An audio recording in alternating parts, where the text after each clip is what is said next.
We'll start our program today with a talk about urban conservation of Kuala Lumpur by Professor Dr. A. Ghafar Ahmad. So I'll brief a little bit background of Professor Dr. A. Ghafar. He received Bachelor of Science in Architecture from University of Wisconsin-Milwaukee, USA. He also has Masters of Architecture, Urban Design from Kent State University, Ohio, USA.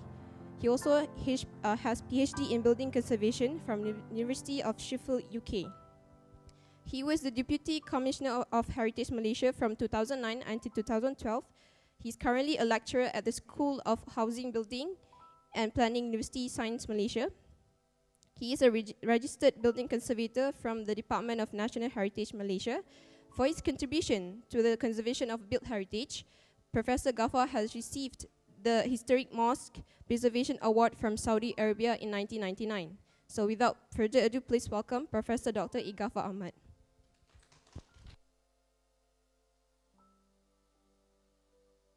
Bismillahirrahmanirrahim.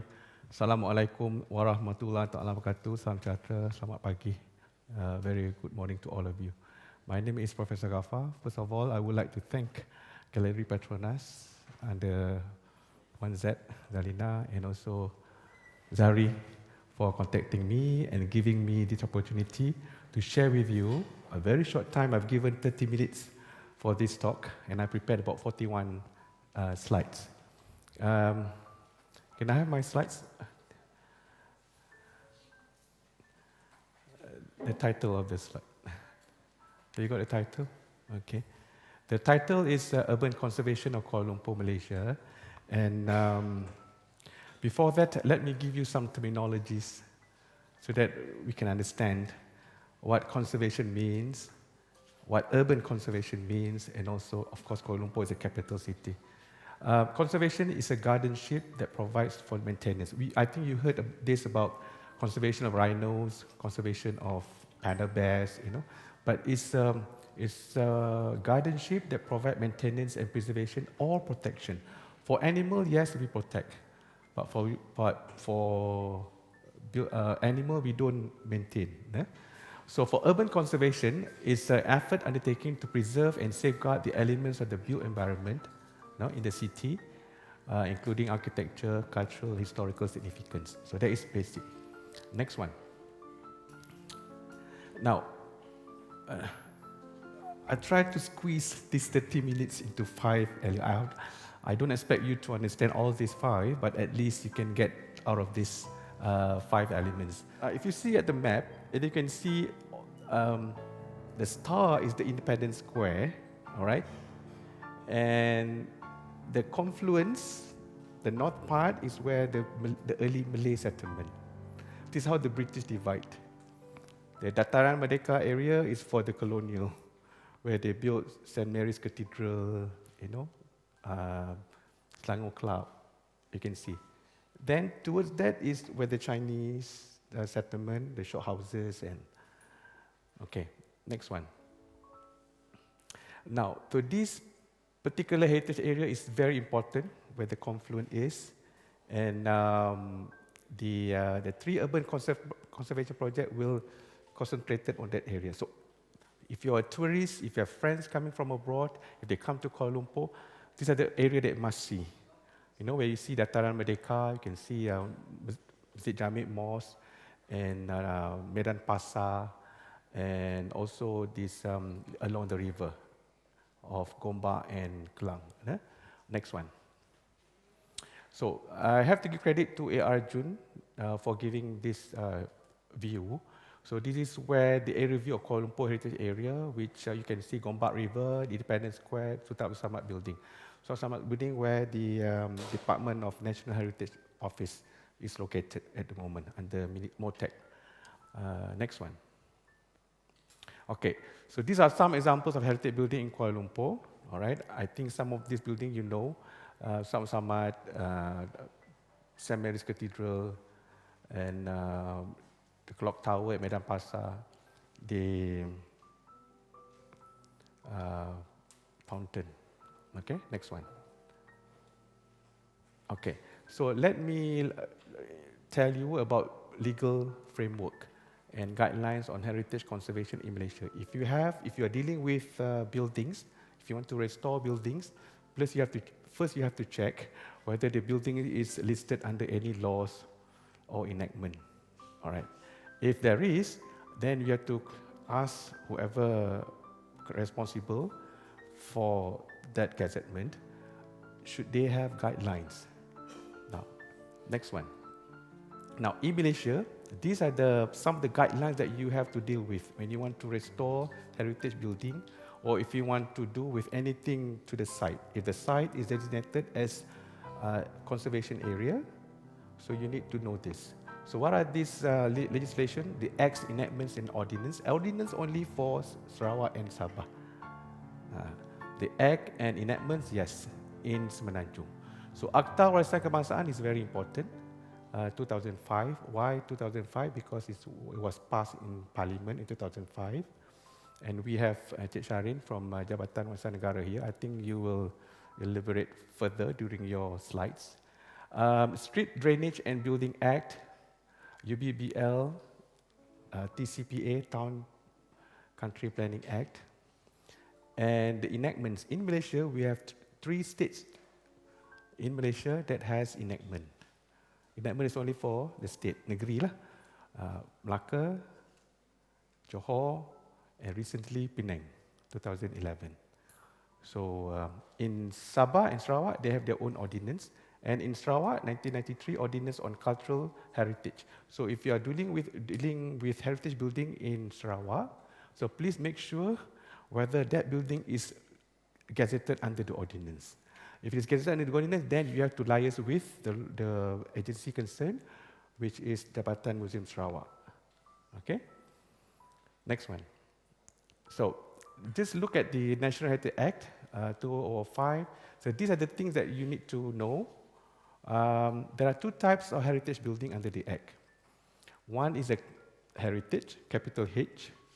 One is national heritage, capital N and H, ataupun warisan dan warisan kebangsaan. So what are the differences? The warisan or the heritage is declared by commissioner, and the national heritage declared by the minister, whoever the minister is. Previously it was Datuk Sri Nazri Aziz, but now is Datuk Muhammadin bin Katapi. Yeah? Now, so this is the thing, the last part, they have their own set of guidelines and rules. So if you make any offenses, you'll be charged. So far, nobody challenged this clause yet. Nobody challenged. Almost, but nobody challenged. 50,000 ringgit or 5 years imprisonment or both. Section 112 and Section 114. So this is very important. Why? The government is so serious in protecting heritage building. You can do some modification, but the guideline says, please don't change the window to a modern one, because you will lose the authenticity and integrity of the building. Now, the government did not own the building. Once the building has been gazetted, the government did not own the building. You still have, if you're the individual, if you are the government sector, you still own the building. Okay? But the government will advise you, if you want to do some renovation, please do it correctly, accordingly, so that you would not affect the integrity and authenticity of the building. Next one. Okay. Apart from Kuala Lumpur, which has guidelines, DBKL has guidelines, guidelines on heritage area. I think you will talk later on. One. Now, this is very important. The states of Penang and Malacca, they do have conservation guidelines on areas and also for buildings. And these 2 states, they have their own World Heritage Site, UNESCO World Heritage Site. It's a joint nomination, Georgetown as a city and Malacca City. So it's a joint nomination. So this is UNESCO World Heritage Site. And of course, if you want to do anything to the building within that designated area, core zone and buffer zone, you have to liaise with the local authority. They have their own regulations and guidelines that you have to follow. Okay. Next one. These are the things that you have to, this is like a Bible to developers or to architects or even building owners if they want to do renovation to the building within the UNESCO World Heritage Site. So you can get this available at Georgetown World Heritage Incorporated in Georgetown itself for the special area plan. And for Malacca, you will get it from the Majlis Bandaraya Melaka Bersejarah. So they are willing to share with you what are these guidelines all about. Next one. Now, this is in Kuala Lumpur, where we are now. This is Conservation Guidelines of Kuala Lumpur. There are 2 volumes. This was in 2014. I was involved with this with a consultant from Shah Alam, and my segment is on the heritage. So if you can see in these guidelines, some of the words that I put in, I have to refer to Jabatan Warisan Negara. Because Kuala Lumpur, of course, there are a lot of heritage buildings, and some of the buildings have been gazetted under the National Heritage Act. So we must tally to what Jabatan Warisan Negara guidelines and also DBKL. We don't want to have 2 different guidelines. So the guideline must be tally. I think this is available, right? The 2 volume cost 300 ringgit for 2 volumes. Next one. Okay. But if you are dealing with buildings in Kuala Lumpur or even other place, you need to refer to this. If the building is gazetted under the Act, you need to refer to these guidelines. This guideline was prepared and published by Jabatan Warisan Negara in 2017. Now they have two languages, Bahasa and English, 2017. So this is quite detailed. So this is just a guideline. They cannot bring you to court based on the guideline. Guideline is just for you to follow what is the best practice in building conservation. Okay? This is not act, this is not law, but it's just for you to follow. But then in the act says that whatever guideline you should follow. So this will tally to the act itself. Okay. Next one. Now let's move on quickly to these 3 sites in Kuala Lumpur that I would like to share with you. The first one is River of Life. I think everybody knows. Sungai Nadi Kehidupan. Number 2 is reviving the old market square, the Medan Pasa. And number 3 is Independence Square, Dataran Merdeka. Next one. We just have to go very quickly. So I mean, this is a very short summary of the project. So maybe later on you can find out more from the relevant agencies or even from DBKL. So we have no River of Life, client is Kuala Lumpur City Hall, and the government has spent so much money, 4.4 billion. This is under the program, Transformation Program, ETP. So to cleaning up the whole river stretch and then some pressing areas that facing the river or located near the river. So the idea is to transform Gombak Klang River into vibrant and livable waterfront. And the duration is almost like 5 years, 4 years, 5 years. They are almost completion next year. And at the covering a total area of 7.8 million square. The river length is 10.7 kilometers. It's a very long stretch. Very long stretch. I think this is a good effort by the government to clean up the river and also to create awareness among public how important to have a clean river and also buildings, heritage buildings that related to the history of Kuala Lumpur. So these urban areas, master planning and beautification works were carried out along the rivers, the 2 rivers, and significant landmarks that affected in the project, including Independence Square, Dataran Merdeka, Bangunan Sama-Sama, and also Islamic Mosques. Okay, next one. All right. So these are the images during construction in 2017. There was a debate because this area is heritage area, okay? And some of the building has been gazetted under the Act. And the Act says, if you want to do modification to the site, you must get clearance or you must get approval from Commission of Heritage. So there was some argument in this. I don't want to go into that. But as government agencies, they have a discussion, they went to the site, and they see what should not be there and what should be there. So what you see now is this project has been completed, okay? But there are a lot of stories behind it. The process of getting approval, the process of communicating with the agencies, the process of getting the right way to do, things like that. But it's a good effort. It's a good effort. Next one. So now you can see the river has been beautified. Now, I would like to ask you a question. Have you been to this area before? All right. Have you seen the water? Have you seen the fish pond? You ask yourself, is it appropriate to have that, or is it good? Is it good for the tourists? All right. So as a citizen, you should ask yourself and see whether this is a good project or not. Now, on my personal account, I'm not really happy when they have this water musical fountain. Now, musical fountain, it looks so nice because fountain means it has water. Water creates moisture, right? When the wind blows, some of this moisture will go to the building facade. And water is number one enemy to the heritage building.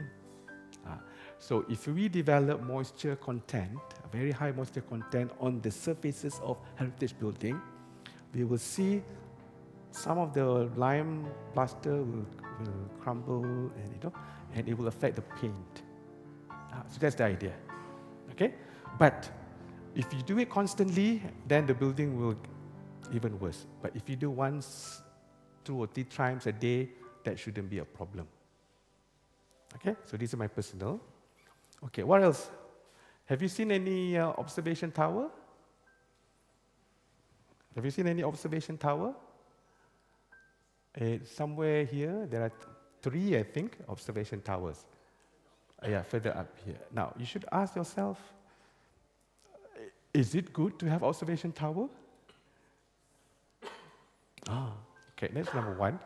What happened now? Is it being utilized? Okay. And number 3, are they being approved by the Jabatan Wasiat Negara? So these are the things that we need to really explain, the process, we explain to the local authority, to the architect. So we want to do some assessment, conservation assessment, whether what the government has done is really successful. So somebody has to take up this exercise, the assessment. Right. I don't mind having this boardwalk, but it's good to give you such a feeling walking along the river bank. But what about having a fish pond? There's a fish pond right here, and the fish should be in the river. Okay, so you should ask yourself, and then whether this is a good project or whether it is worth of. But to me, it's okay. It's give you a different feeling. Maybe you can just take it from the positive point of view. Hey, the river should be as clean as this water, so that the fish can. So we can teach our younger generation, the river should be as clean as this pond, so that the fish can swim and live there. So that gives some look on the positive side. Okay, next one. So good thing about this project because it's upgrading the urban furniture, the street furniture, the wayfinding, signages, because it involves a big area. So you need to have wayfinding. From here, from point A to point B, who guide you? You need some signages, all right? But these little details is very interesting. Very good effort by ACOM, and also, of course, reviewed by DBKL. Now, having this model, this is very interesting because this is not made by board. It's a very hard material, which is good because you can see the area in a small scale. I think this is good, and it really facing the confluence of the 2 rivers where the history of Kuala Lumpur begins. All right? And some modification like landscaping, sidewalk, and some elements, water features, dustbins, and also benches or landscape. Okay, next one. All right, so we finished about River of Life, Kuala Lumpur area. Let's move on to the next one. This is reviving old market square, Medan Pasa. You know where Medan Pasa is? Medan Pasa is quite interesting area. It's an open space. And under this project, reviving old market square, the client is DBKL. And again, this is part of the National Key Economic Area Program, creating iconic landmarks and attractions. So this site has been chosen to do some urban revitalization, conservation. Cost is 6.2 million ringgit, and the area is small area, 0.32 hectares, very small area. Transforming the old market square as an urban square by restoring surrounding historical buildings. There are 3-story high shop houses, very nice shop houses. You can see from here, some of this building has been demolished and replaced by high-rise, but these sub-buildings on both sides are still there. So Medan Pasa was among the earliest trading places with facilities like bank, textile shops, grocers, and it has clock tower at the center. And there are 23 building lots involved in this project with a total number of 41 owners. When we said 41 owners, if you want to do a certain project, you need to deal with these individual owners. It's not that easy. The community engagement, community participation. You have to convince to these building owners that the government would like to spend money and do some effort. So these are the challenges, not only to the architects, but also for planners and whoever fund the project. Okay? They might say, this is my property, please don't do anything to my site. I don't like this. But this is good project. Next one. Now, I think I don't want to highlight on this, but it is where this, remember I said this is where the Chinese settlement, the early settlement in Kuala Lumpur. So this is, Central Market is somewhere here. So this is like open space. Now, I highlighting on the Sultan Posa of Mandaling, built few rows of shop lots under timber and roots. Dulu, he's one of the earliest founder of Kuala Lumpur. All right. So Kuala Lumpur at that time, most of the buildings were built under timber and atap. All right. I think there was a big fire. So at that time, Frank Swettenham, the British writer, didn't say, okay, from now on, buildings should not be built by atap, rumbia, dan sebagainya. So they introduced bricks. So jadi some of this building site had been replaced, and you can see some of these are using bricks. Yeah? Okay, next one. So this is the images of transformation of the Medan Pasa from 1940s. You can still see some old vehicles, old cars being parked there, just like open car park. Yeah? So they go do some groceries or do some money transaction. So this is where they park their car. 1950s, you can still see the car. 1960s, but 2000, the site has been transformed into an open space. But bear in mind, this is open space right in the middle of the heart of Kuala Lumpur Heritage Area. So they must utilize the space.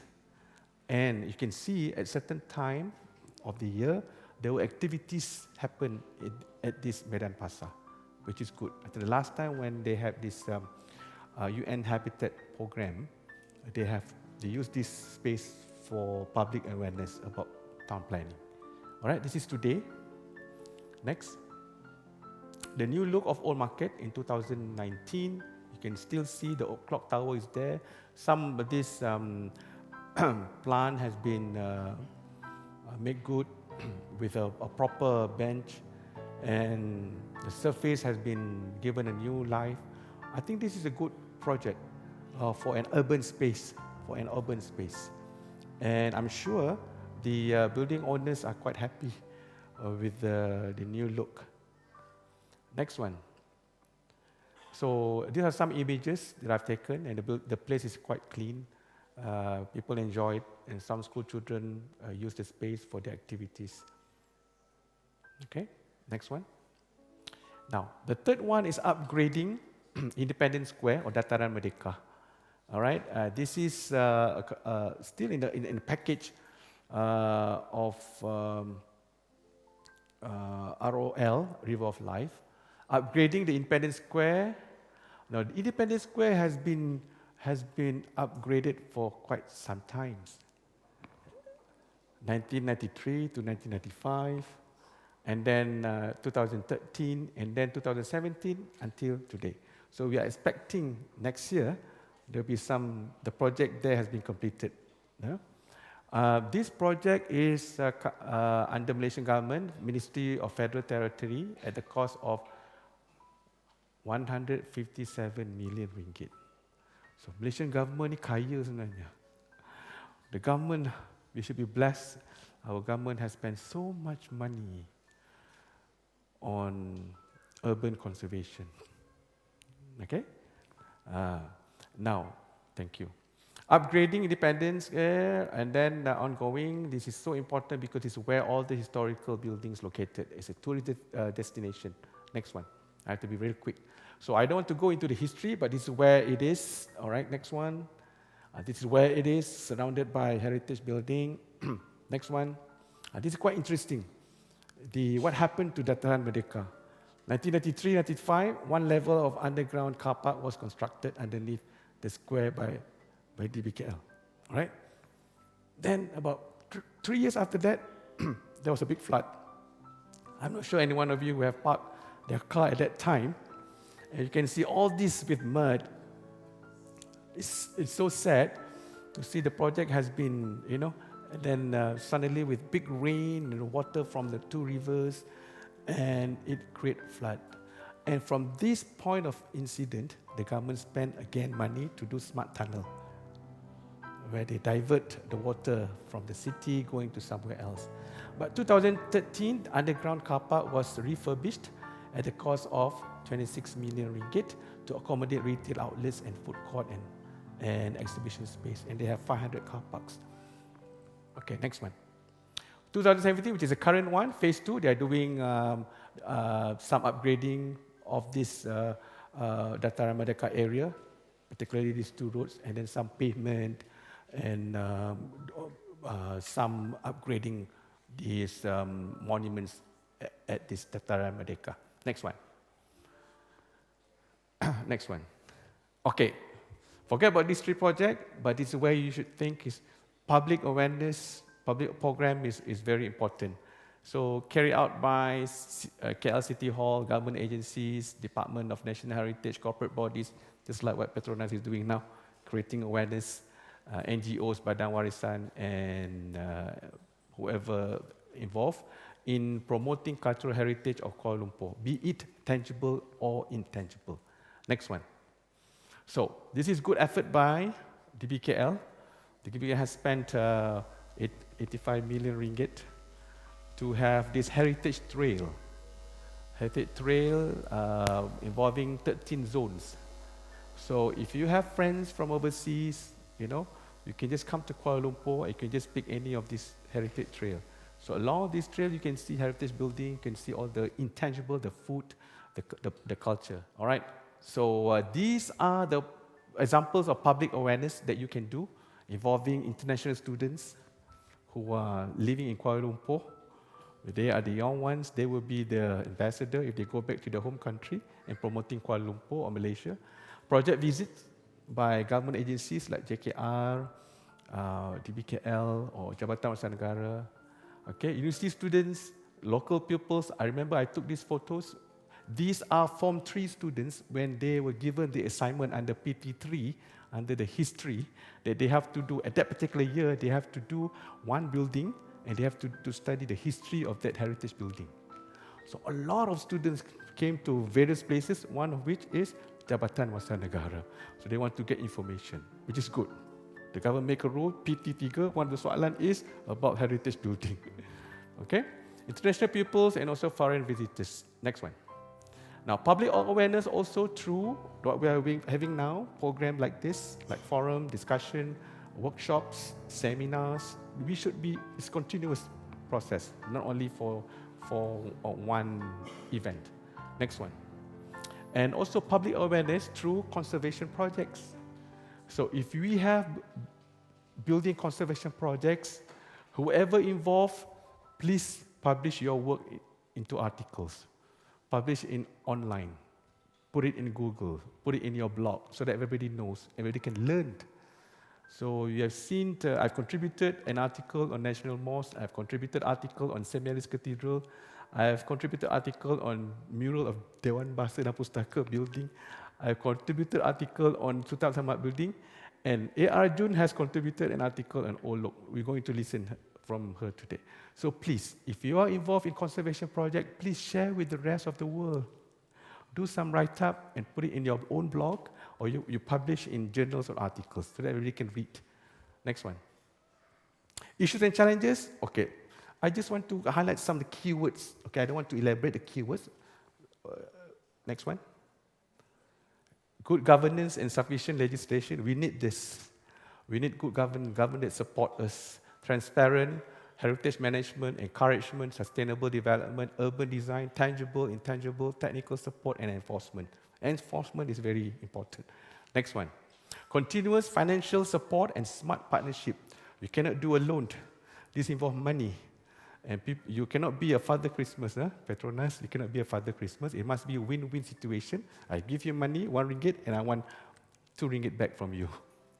So if we have this program, you fund this project, and in return, can you do some write-up? Can you publish your work so that everybody can share your ideas? Okay? So conservation projects, cyclical maintenance program, building need to be maintained. There's no building-free, maintenance-free building in this world. Once you have conserved, you need to spend additional money on maintenance work. Maintenance could be a small repair work or could be a major works. Money should be there. Business opportunity, public-private partnership. This is the most challenging, to get public and private partnership. Can we do something? I think we will listen from Alex today, how this public and private partnership, long-term investment and also incentive. Next one, I'm going to finish. Stakeholders and community engagement, this is very important. When you deal with an area that people live there, people work there, people stay there, you're dealing with people. If you have a good ideas to do with that area, please engage with the local community. Okay, this is very important. Talk to them, have a dialogue with them, and then tell them this is what we are doing for rejuvenation of Little India in Georgetown. And dealing with these people, they are not easy. All right, you can come up with ideas. This project was funded by Think City. So we do some research, and we're proposing something to beautify the area, but we need to engage with them. They give some ideas. They give some feedback to us. Okay, next one. Education and capacity. Okay, this is very, very important. Teaching and learning, training, coaching, local knowledge and skill, entrepreneurship, human resource, job opportunities. It's good to get the local people to get involved with after you've done the conservation project, let them as a tour guide because they know the area best. Next one, last one. And finally, please give recognition to them. Promote them and also do some marketing. This is for the sake of heritage tourism. Now, we're talking about tourism in heritage. Please bear in mind, tourism should not dictate conservation. Okay? I repeat again. Tourism should not dictate conservation. It should be the other way around. Conservation may or shall dictate tourism. We don't want to be Malacca like a la Disneyland, right? And we don't want KL Heritage Area to be Disneyland too. Just for the sake of tourism, you pump in money, and then your heritage area become a Disneyland. And we don't want that. But how? Should be the other way around.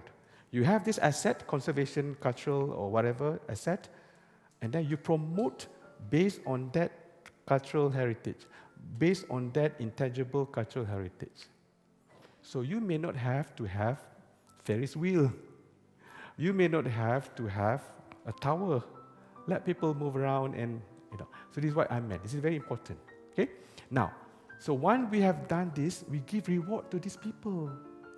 Just a simple certificate saying that, sir, thank you very much for participating in our project. Okay, and see this area is quite net, we give you a letter of appreciation. Even though that guy is selling teh tarik or roti canai, we give them certificate. This certificate to him is very important. He can just display in the shop saying that I've got recognition because I am one of the best roti canai in this area.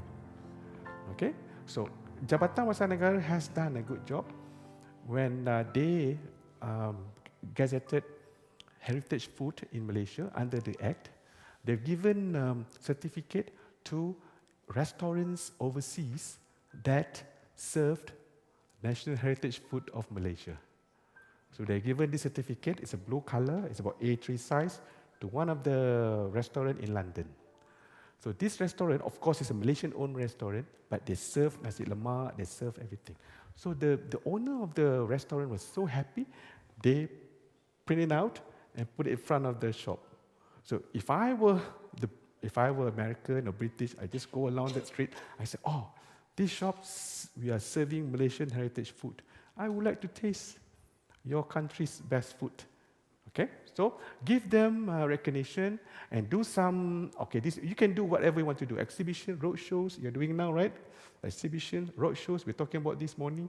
Road shows, if you have some good, please, some people may don't have the time to go to Kuala Lumpur, so we go to Sarawak. Bring our staff, we go to Sarawak. Some people may not have the time to go to Setiu or Besut, so you come to these people, so they can enjoy what you have. Okay. Thank you very much, but I would like to give acknowledgement to USM, of course, Department of National Heritage, City Hall, Hanum, Azatul, Emilia, Nolhas, Linda, and Nol Fazina, who have been helping me to give all those figures. Those figures, the millions ringgits, okay? And also A.R. Jun for giving me some information about River of Life. So with that, I thank you and for your patience and time. Assalamualaikum warahmatullahi wabarakatuh.